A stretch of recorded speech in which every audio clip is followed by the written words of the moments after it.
Assalamualaikum warahmatullahi wabarakatuh.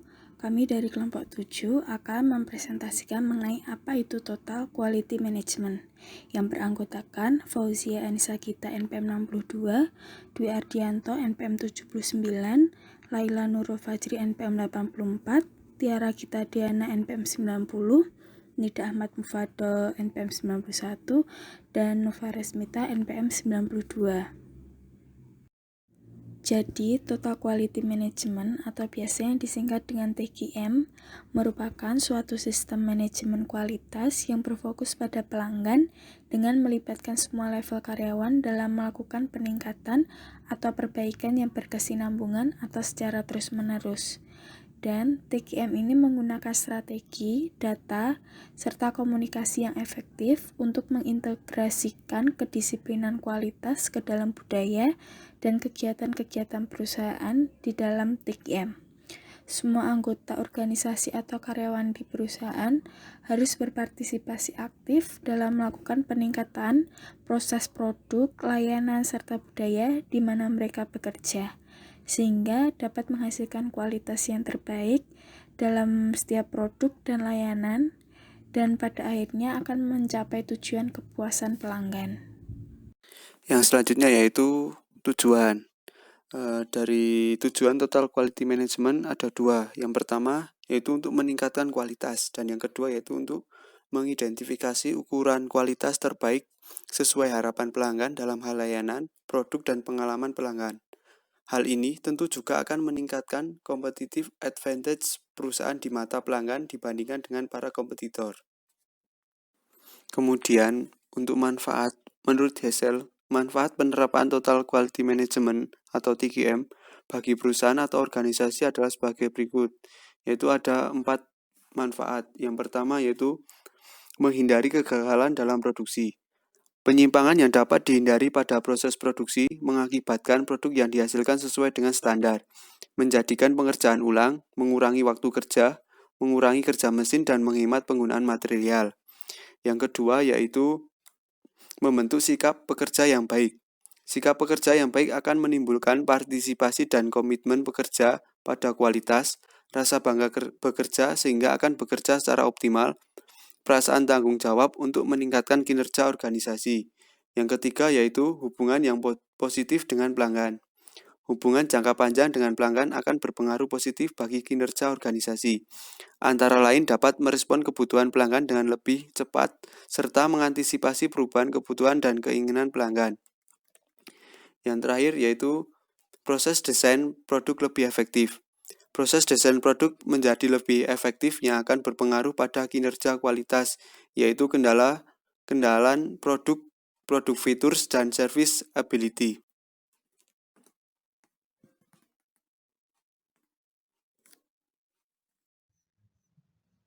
Selanjutnya adalah metode Total Quality Management atau TQM. Yang pertama, ada metode dari W. Edwards Deming. Deming mencatat kesuksesan dalam memimpin revolusi di Jepang, yaitu dengan memperkenalkan penggunaan teknik pemecahan masalah dan pengendalian proses statistik atau Statistical Process Control atau SPC. Salah satu metode Deming yang terkenal ialah siklus Deming atau Deming Cycle. Siklus Deming ialah model perbaikan berkesinambungan yang dikembangkan oleh W. Edwards Deming yang terdiri atas 4 komponen utama secara berurutan yang dikenal dengan siklus PDCA atau Plan Do Check Act. Penjelasan dari setiap siklus PDCA tersebut ialah sebagai berikut. Yang pertama, mengembangkan rencana perbaikan atau plan. Yang kedua, melaksanakan rencana atau do. Yang ketiga, memeriksa atau meneliti hasil yang dicapai atau check atau study. Yang terakhir, melakukan tindakan penyesuaian bila diperlukan atau action. Yang kedua yaitu metode dari Joseph M. Juran. Juran mendefinisikan kualitas sebagai cocok atau sesuai untuk digunakan atau fitness for use, yang mengandung pengertian bahwa suatu barang atau jasa harus dapat memenuhi apa yang diharapkan oleh para pemakainya. Kontribusi Juran yang paling terkenal adalah Juran's Basic Steps to Progress. Tiga langkah dasar ini merupakan langkah yang harus dilakukan perusahaan bila mereka ingin mencapai kualitas tingkat dunia.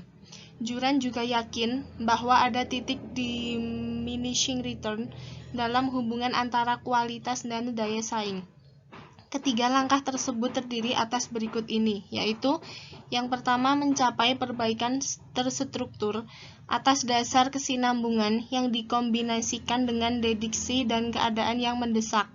Yang kedua, mengadakan program pelatihan secara luas. Dan yang terakhir, membantu komitmen dan kepemimpinan pada tingkat manajemen yang lebih tinggi. Kemudian yang ketiga ada metode dari Philip B. Crosby. Crosby terkenal dengan anjuran manajemen zero defect dan pencegahan yang menentang tingkat kualitas yang dapat diterima secara statistik atau acceptable quality level.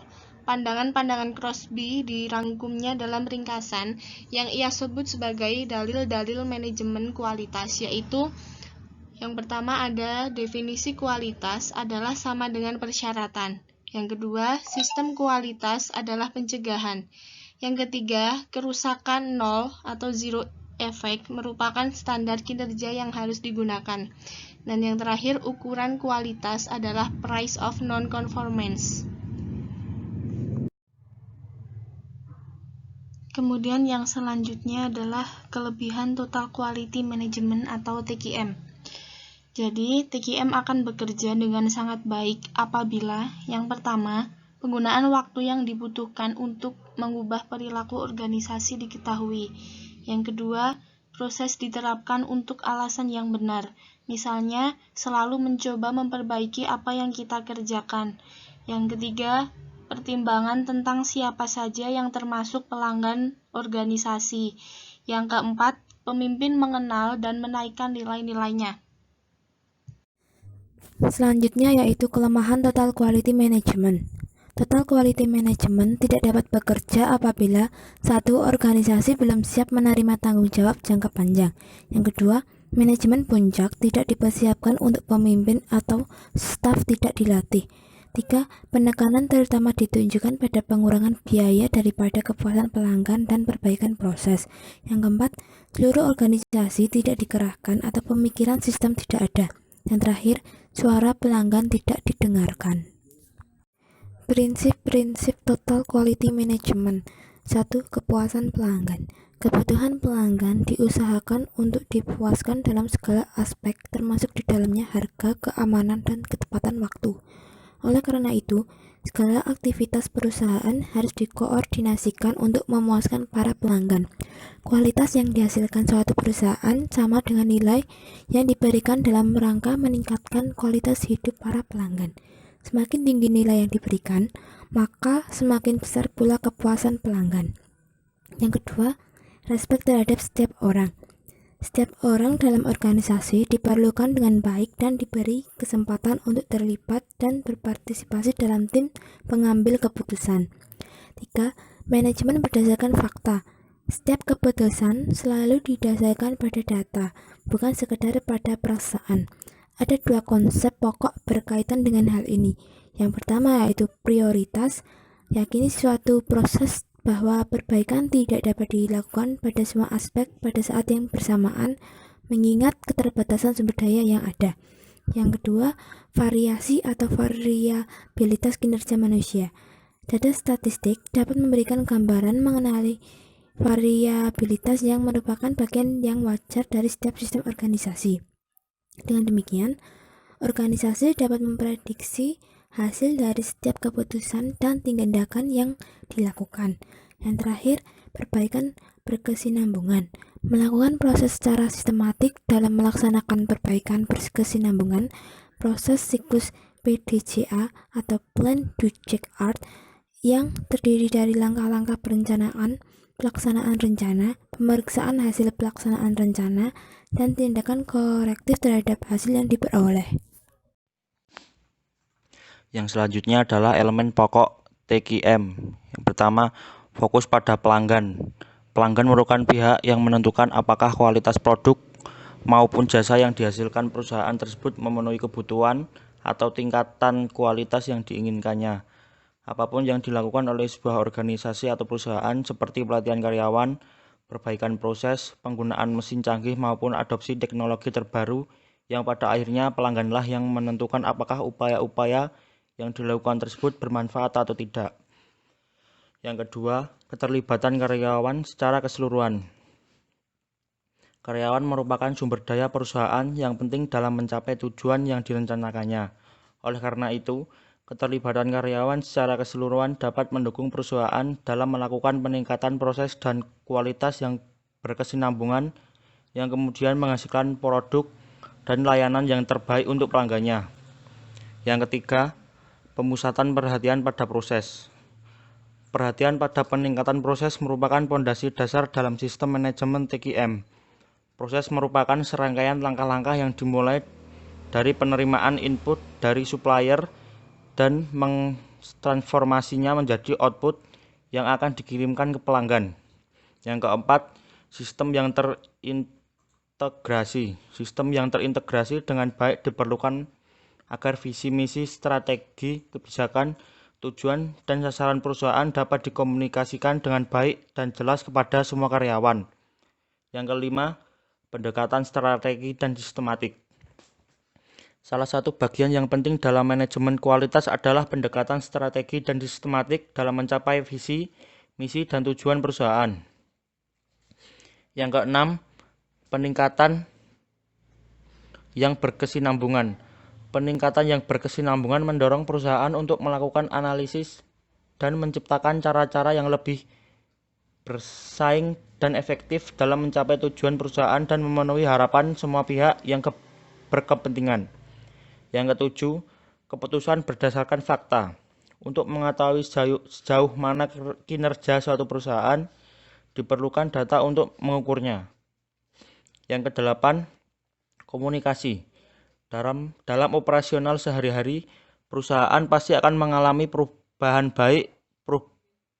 dalam strategi, kebijakan, jadwal maupun metode pelaksanaan. Perubahan tersebut perlu dikomunikasikan dengan baik kepada semua karyawan yang bersangkutan. Komunikasi yang baik juga akan menimbulkan motivasi dan semangat kerja dalam mencapai tujuan perusahaannya.